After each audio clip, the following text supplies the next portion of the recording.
Assalamualaikum warahmatullahi wabarakatuh.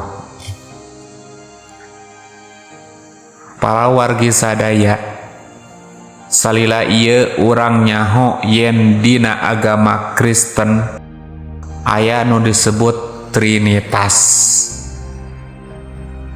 Allah Bapa, Ruh Kudus sareng Anak Allah.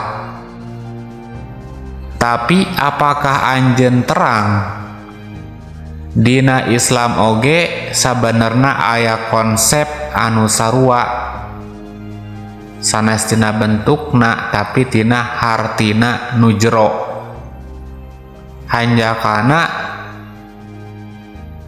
saeutik anu menyadarina. Coba perhatikeun surat Al-Baqarah ayat kahiji.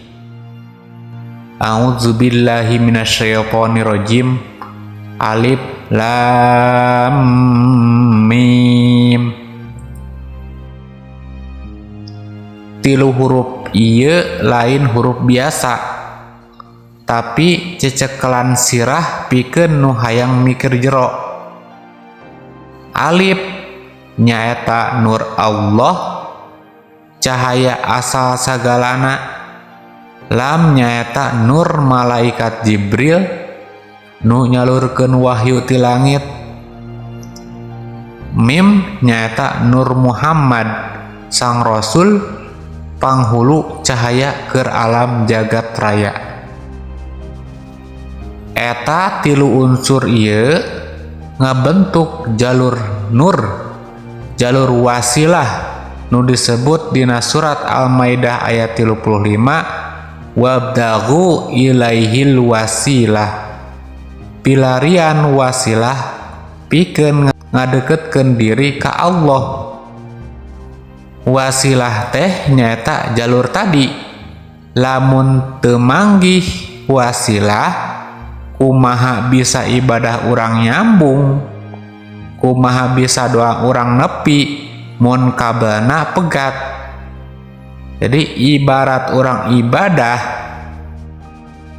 tanpa wasilah seperti orang boga kulkas, boga lampu, henteu aya setruman dina pada moal hurung. Lamun ibadah orang tanpa wasilah moal nyambung nya. Sakumaha pangandika para mursid, tanpa wasilah ibadah teh siga alat tanpa listrik. Aya gerak tapi teu hirup, aya salat tapi hatena kosong. Ting naon anu diinget, teu nyaho kiblat rohani teh. Eta pisan nu diajarkeun dina tarekat Naqsabandiyah Khalidah Nusantara, nu dijelaskeun ku channel Ajengan Ngora Ngaji Maripat. Ilmu lain pikeun gagah-gagahan, tapi pikeun nyambungkeun nu pegat, ngahirupkeun deui nu geus leungit. Geus waktuna nya urang ngadeketkeun ka Allah lain ngan saukur tina bacaan, tapi ku jalan wasilah nu jadi panyambung cahayaana. Sabab mun geus manggih wasilah, urang bakal nyorang ibadah jeung hirup anu sajati.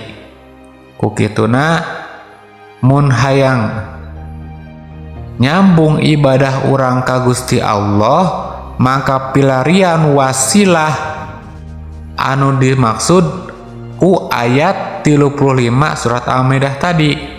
Ngan urang moal manggih eta wasilah lamun teu manggih nu mawa eta wasilah. Saha nu mawa wasilah eta? Nyaeta rasulun min anfusikum, seorang rasul ti kalangan anjeun sadaya, seorang rasul ti kalangan urang sadaya, yakni rasul nu aya di zaman ayeuna. Ngan pedah di zaman ayeuna teu disebut deui rasul, tapi disebutna waliyam mursida. sakumaha di surat Al-Kahfi ayat 17 atawa disebutkan di An-Nisa 59 mah ulil amri minkum atawa disebut guru rohani anu bisa ngaktifkeun rohani orang nalika baiat asup tarekat waris guru waris ti junjungan baginda Rasulullah Muhammad sallallahu alaihi wasallam.